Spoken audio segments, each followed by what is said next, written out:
Sljedeće izlaganje održati će gospodin Lučić, voditelj odjela za informacijsku sigurnost pri Gospodarskoj komori. Gospodine Lučiću, izvolite. Uvažene gošće, uvaženi gosti, poštovane dame i gospodo, dobar dan.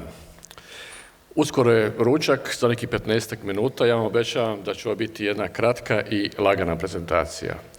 Zahvaljujem se gospodinu Rajkovači i kolegicama i kolegama iz AZOP-a što su me pozvali na ovaj skup i dali mogućnost da pričam o ovoj temi, a zahvaljujem se i svojim prethodnicima, govornicima, prije svega gospodinu Gršiću, Deliću, Akrapu i gospođi Prpić, jer zapravo su dali izvrstan uvod u ovo što vam želim prezentirati u idućih 15 minuta do pauze za ručak.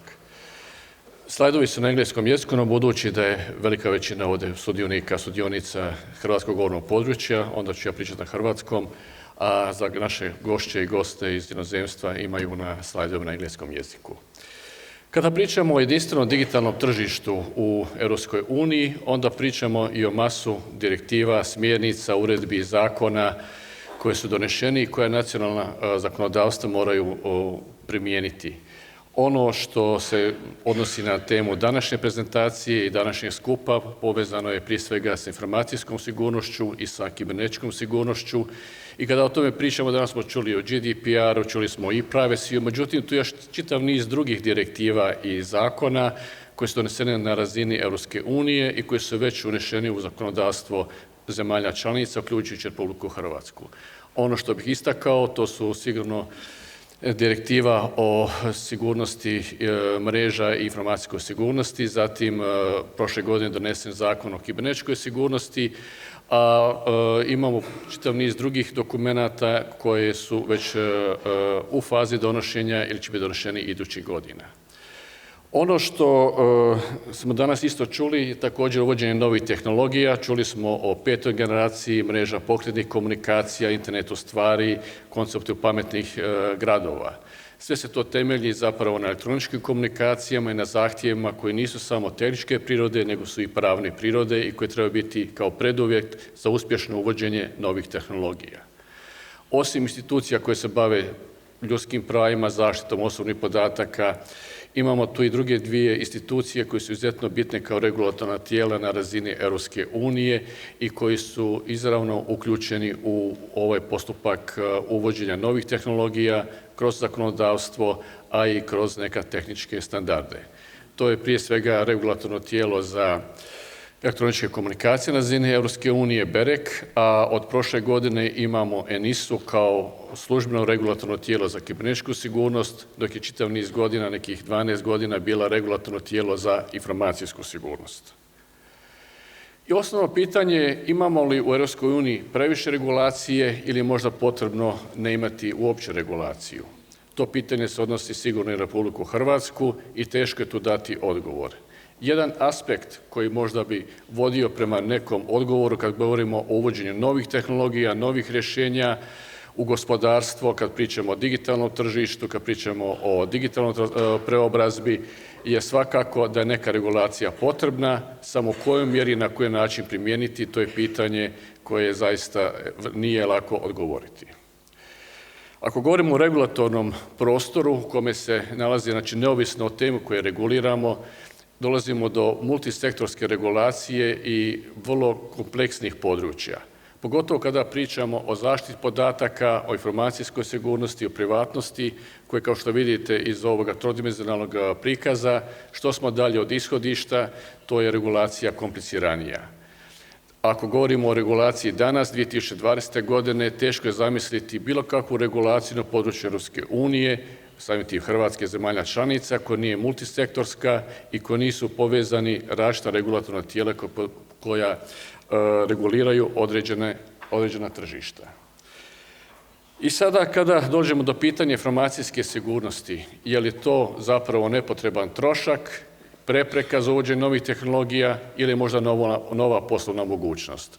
Čuli smo u predavanju gospođe Prpić da GDPR može biti poslovna prilika, poslovna mogućnost. Čuli smo od drugih naših prethodnika koliko je povezanost ovih novih direktiva, zakona zapravo sa tehnologijom. Na prvi pogled je ovo čisto pravno pitanje, Međutim, danas niti jednu novu tehnologiju ne možete uvesti, pogotovo ako pričamo o elektroničkim komunikacijama, ako nisu zadovoljena neka pravni preduvjeti.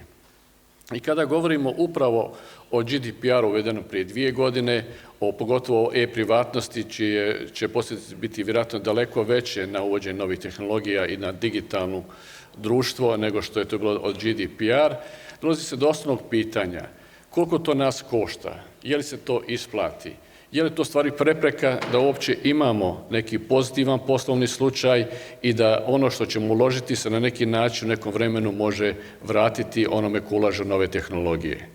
Jedno drugo pitanje je tako koliko su ti postupci uvođenja procedure, procesi složeni, koliko vremena zahtijevaju i hoće li to dovesti do toga da tehnologije koje ćemo voditi, nove tehnologije koje vodimo na digitalna tržišta u Europskoj uniji će biti zapravo sa zakašnjenjem u odnosu na ono što se događa u svijetu.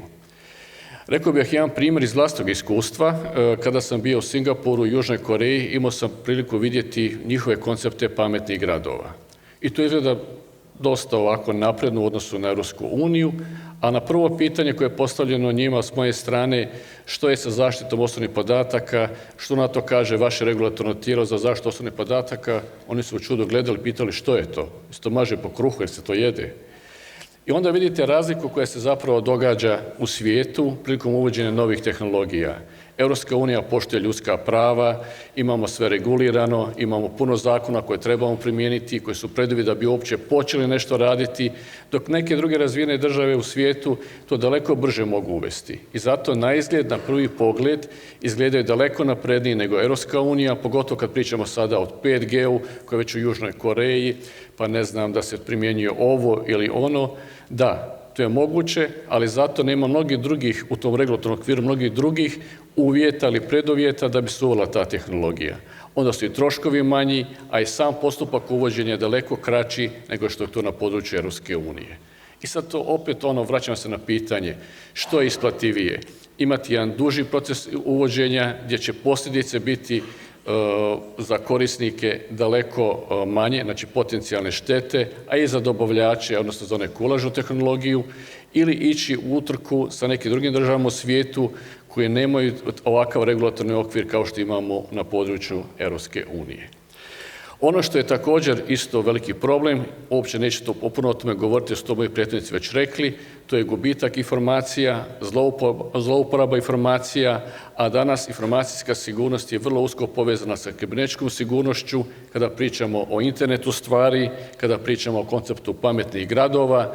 Puno tih rješenja postoje već danas, tehnologiju možemo uvesti praktično ne sutra, nego već danas, samo pitanje koju ćemo cijenu platiti za sve to. Ovo je jedan primjer koji se može primijeniti za mnoge stvari, ali mislim da je izvrstan primjer za ono što se nudi danas u svijetu u području 5. generacije mreža pokretnih komunikacija, kad se govorimo o konceptu pametnih gradova, internetu stvari, rješenja su tu, sutra ih možemo primijeniti, no da li bi vi željeli da netko drugi isključi vaš hladnjak dok ste na godišnjem odmoru ili da netko drugi počne upravljati vašim vozilom dok se vozite na autocesti. Tako da treba ipak vidjeti ukupne troškove koji nisu samo inicijalni kada ulažemo u novu tehnologiju, nego ono što može biti potencijalna šteta koja će nastati nakon toga. A ta šteta nije mjerljiva samo o nekakvim eurima ili kunama, nego može biti šteta i u ugledu i ono što je bilo najgore za uvođenje novih tehnologija, da korisnici imaju strah i bojazan o zlouporabe i ne žele primjenjivati tu tehnologiju. To se prije svega odnosi na internet stvari, a internet stvari u budućnosti nema bez 5. generacije mreža pokretnih komunikacija. O digitalnom preobrazbi smo čuli danas i ono što je možda po mom osobnom mišljenju najveća opasnost za digitalnu preobrazbu u gospodarstvu, u digitalnom gospodarstvu i u Republici Hrvatskoj i općenito na jedinstvenom digitalnom tržištu Europske unije, to je da predoslovna primjena i prekruta primjena postojećih uredbi. Ono što je dobro, da većinu tih uredbi i zakona koji su doneseni na razini Europske unije ipak je ostavljeno nacionalnim zakonodavstvima i državama članicama da određeni dio primijene na način na koji oni misle da je najprimjereniji za to tržište, za tu državu. Ono što bih ja osobno pohvalio AZOP i Vladu Republike Hrvatske, nakon uvođenja GDPR-a nismo vidjeli nikakve velike drakonske kazne. Uloga AZOP-a je savjetodavna i mnogih drugih institucija je savjetodavna, znači nije cilj da se nametnu neki veliki početni troškovi ili da se neko kazni, nego da se neke stvari primjene na razuman način i ja očekujem da će tako biti i sa primjenom uredbe o e-privatnosti. U svakom slučaju, informacijska sigurnost, sigurnost u svakom smislu, i kibernetička pa i tehnička sigurnost je nešto što je poslovna mogućnost i to je u čemu Europska unija može u ovom današnjem globalnom tržištu itekako se razlikovati. Bez obzira na početne troškove, može se razlikovati od drugih vodećih gospodarskih sila u svijetu na taj način što će ponuditi onima koji koriste tu tehnologiju sigurnost, informacijsku sigurnost i sigurnost u širem smislu. Također bih naglasio još jednu stvar, a odnosi se u ovom slučaju prije svega na Hrvatsku. Ako budemo čekali da netko drugi donese odluke umjesto nas, pitanje hoćemo biti zadovoljni sa rješenjima koja će biti ponuđeni. To se odnosi i na Europsku uniju, ali prije svega na Republiku Hrvatsku. Jedna je stvar samo slijediti i vidjeti kako se nešto primjenjuje drugdje, druga stvar je uzeti u obzir ono što su posebni uvjeti na našem tržištu, koje je našem društveni proizvod 1% društvenog proizvoda Europske unije, no to ne znači da moramo biti samo slijepi sljedbenici onoga što se događa u Europskoj uniji i nekim od vodećih država članica, nego moramo i sami razmisliti unaprijed na koji način možemo na bolji način primijeniti neku od tih direktiva. To se odnosi u ovom slučaju za e-privacy, a sutra odnosit će se na kibernetičku sigurnost, jer Zakon o kibernetičkoj sigurnosti ne propisuje mnoge druge okolnosti primjene tog zakona i na način koji će biti primijenjen u nacionalnom zakonodavstvu. Tako da to otvara mogućnost da naše gospodarstvo bude fleksibilnije i da troškovi primjene novih tehnologija u Republici Hrvatskoj ne budu tako visoki, što je itekako bitno za nas kao jednu od država članica Europske unije koja nije dovoljno razvijena u odnosu na ostale. Zaključak je teško donijeti, zaključak je više ovo tema za razmišljanje, zaključak može donijeti svatko od vas.